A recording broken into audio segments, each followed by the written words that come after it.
Cheers. Morning. I like that we've had someone called Paul reading out the words of Paul. That's good.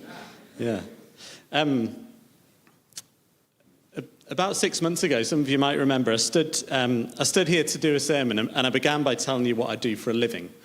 And I told you that my job is to help people and organizations communicate the things that they care about. I then explained to you what I imagine might happen if God magically whisked me back to the start of time and asked me to use these communication skills to advise him on his plan to redeem humanity. I told you that I'd refuse that job offer because I'd be terrible at it.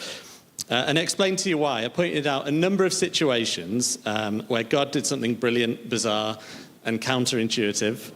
But if he had asked me for my advice, I would have suggested doing more or less the exact opposite. I basically would have unintentionally stripped the gospel of its power, its mystery, and its wonder. So that sermon 6 months ago began kind of like the opposite of a CV.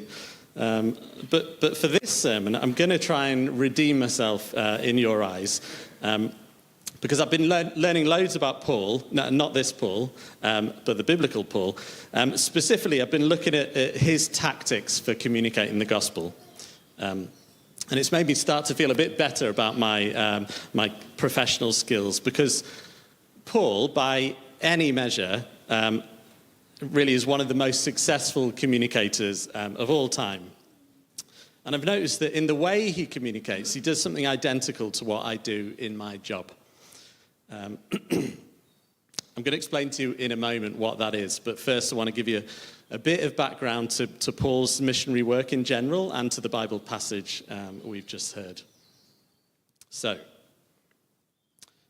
the Paul's speech that we've just heard happened in about 50 AD, and it's roughly the halfway point of Paul's missionary career.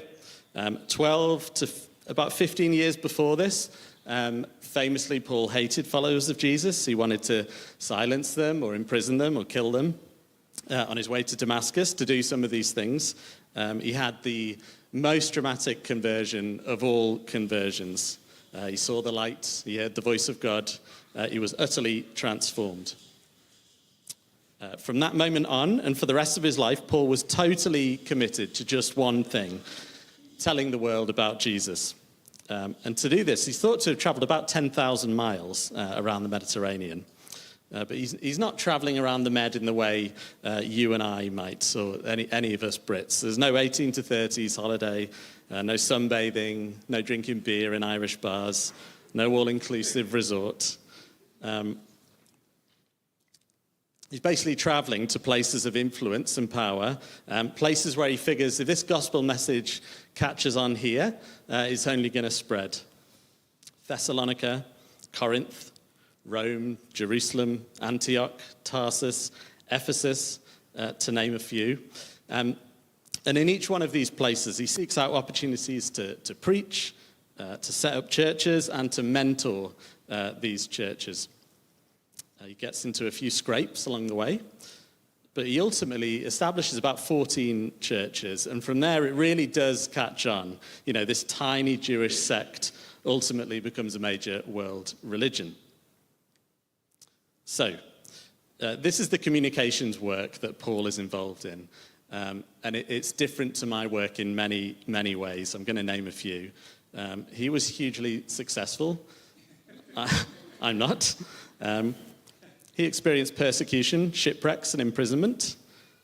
I have not.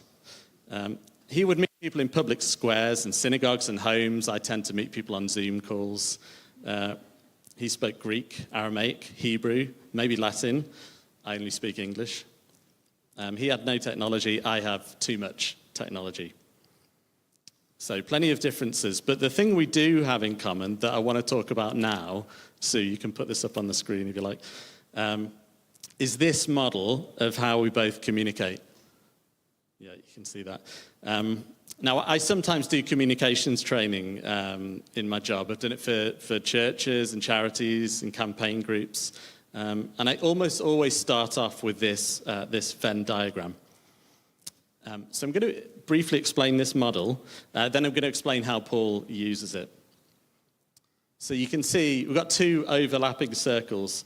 The circle on the left says what you care about. So this is what has fired you up, what cause or message is really on your heart, what are you itching to tell people about. And then the circle on the right is your audience, so the people you want to reach. What do they care about? What's on their hearts? How do they see the world? And the idea with this model is that it's only really once you have a grasp of both of these things and that you find the areas of overlap between these two that you can really craft a clear, compelling message that's going to resonate with an audience or at least cause them to think. So, how did Paul put this model into practice? Well, he already knew the circle on the left. What he cares about is Jesus and the implications of his life and death and resurrection. He was clearly able to tell anyone, anywhere, at any time all about that. But Paul was really good at this bit on the right as well. So he was a cultured man. He knew a lot about Greek philosophy, different languages, the Jewish faith. He was also a Roman citizen as well. So he already knew quite a bit about the places that he traveled to. But at each place he visited, he would also make sure he learnt a lot while he was there. He learnt about the place he was in. He'd start normally by going to the synagogue to listen and learn before making his case that Jesus was the Messiah that they'd been waiting for. He'd then get into conversations in public spaces and do the same, listen, watch, and learn. All this means that when he has his big moments to speak, as he does in Athens in the reading we've just heard, his words are, I think, laser focused on the center of this Venn diagram. He speaks directly to the people in front of him, talking about the things that they understand and care about, and showing how Christ is relevant to them. So we're going to look at this speech we've just heard with that in mind. I'll just share a few facts about the speech before I do. So he's talking to important, influential people in Athens. The venue is a place called the Areopagus. Yeah, is that right? Yeah, I got a nod. It's a bit like a law court, basically. So what we've heard just now is it's kind of like part guest lecture and part trial almost. And it's probably also a condensed version of what Paul actually said, because he was, he famously spoke quite a bit. But what I want to do is point out three things that Paul learned about his audience, which he then factors into what he tells them. And I want you to notice how, in each instance, Paul focuses on something he shares with the Athenians. So a conviction that there is something or someone beyond us worth reaching for. And Paul just knows who that someone is. Right, three things. I'm just going to have a drink.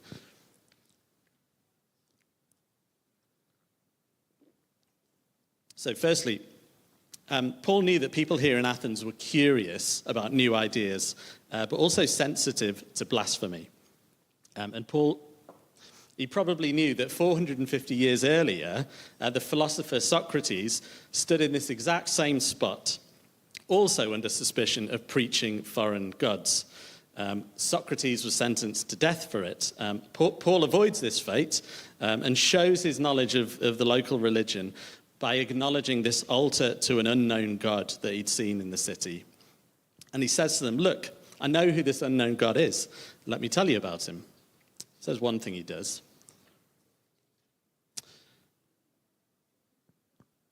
Another thing, Paul knew that religion for the Athenians was transactional. So you offer the gods something, sacrifices, temples, rituals, and in return, they look after you. It's almost like paying tax. So Paul tells them, look, I know about a God that doesn't need stuff from us. He wants an intimate relationship with us. Paul tells them, look, he made the whole world, and he's not distant, he's near. And he says these words, he's not served by human hands as if he needed anything. So that's the second thing. A third thing he does, Paul knew that the Athenians thought life was cyclical, that history basically repeats itself. So he tells them that in Jesus, history is headed somewhere. There is a destination. We're not just going round in circles. God is guiding humanity towards the resurrection of man, a new heaven and a new earth. And then he says he's given proof of this to everyone by raising him, i.e. Jesus, from the dead. So, in these three examples, Paul does the same thing. He doesn't dismiss or ignore the reality of his audience, and that they're living in. He steps into it and builds on it. And it makes me think of this idea of Jesus as light of the world, and it's like Paul is shining this light on their reality, which illuminates it in a new way. But that's the history lesson over. The question I want to ask now is, what might this speech of Paul's be like if he were preaching it here in Mid-Devon or in the UK today? You know, Paul could look at our culture and then reflect it back to us. What might he say? In Athens, in this reading, he began by saying, I can see that in every way you are very religious. He then took that observation and used it to point people towards Jesus. I've been wondering how we might complete that sentence here and now. I can see that in every way you are very ... And I've come up with 3 ideas. So firstly, you might say that I can see that in every way you are very busy. Our culture glorifies productivity, I think. We want everything instant, on demand, at our fingertips. Even as a church, we often wear our busyness as a badge of honor. I think Paul would say, I can see that you're grasping desperately for something here, but what is it? Is it a desire to feel significant? To accumulate things that don't satisfy? Or are you worried at what might surface if you actually slow down and create space for stillness and reflection? I think you might see this busyness as us looking in the wrong place for what we really need. Or you might see our busyness as perhaps a distraction from something we're trying to avoid. You might say that the things that really matter are much easier to see if you slow down. You might remind us that we worship a God who, when he became human, didn't rush around like Superman. A donkey was his fastest mode of transport. He was someone who paused. He allowed himself to be distracted by the person in the crowd. He sat by the well. He went off into the wilderness. He showed us that the most important work of God often happens when we stop moving. So I wonder if Paul might echo the words we've just sung, "Be still, for the presence of the Lord, the Holy One, is here." Or perhaps he might say, I can see that in every way you are very technological. Can I have a show of hands? Does anyone here not have a mobile phone on them right now? Oh, wow. Okay, that's more than I thought it would be. There's about 5 or 6 there. On average, we reach for it over 100 times a day. The average adult now spends 7.5 hours a day looking at a screen. And these screens offer us things, good and bad, that would have been unimaginable to Paul. And with AI, they offer us things that would have been unimaginable even a few years ago. The architects of this technology promise us the world, connection, meaning, even transcendence. But in reality, they often deliver the opposite. They keep our eyes fixed on a pixelated, two-dimensional vision of life, not the life in all its fullness that Jesus promises. And studies tell us more and more how these devices cause depression, anxiety, and make it hard for us to focus or pay attention. So maybe Paul might say, I can see that you're using this tech to try and satisfy the deepest hungers of the soul, the need for connection, for meaning, for reassurance. In Athens, Paul pointed to an altar of an unknown God and said, look, I know what you're looking for. today, I wonder if you might point it to our phones and say something similar. You might say, if you want connection, meaning, and transcendence, it's God you're looking for, not digital technology. Or thirdly, he might say, I can see in every way that you are concerned with identity. I think we live in an age obsessed with the question of who we are. And we can see people declaring their identity everywhere, like the flags hanging from lampposts, or waved at parades, or uploaded to our social media profiles. These things speak of our deep desire to know who we are, to feel a sense of belonging, and to be part of something bigger than ourselves. And Paul talked loads about identity. In his collection of letters that we have in the Bible, there are 80 occasions where he talks about our identity as being in Christ.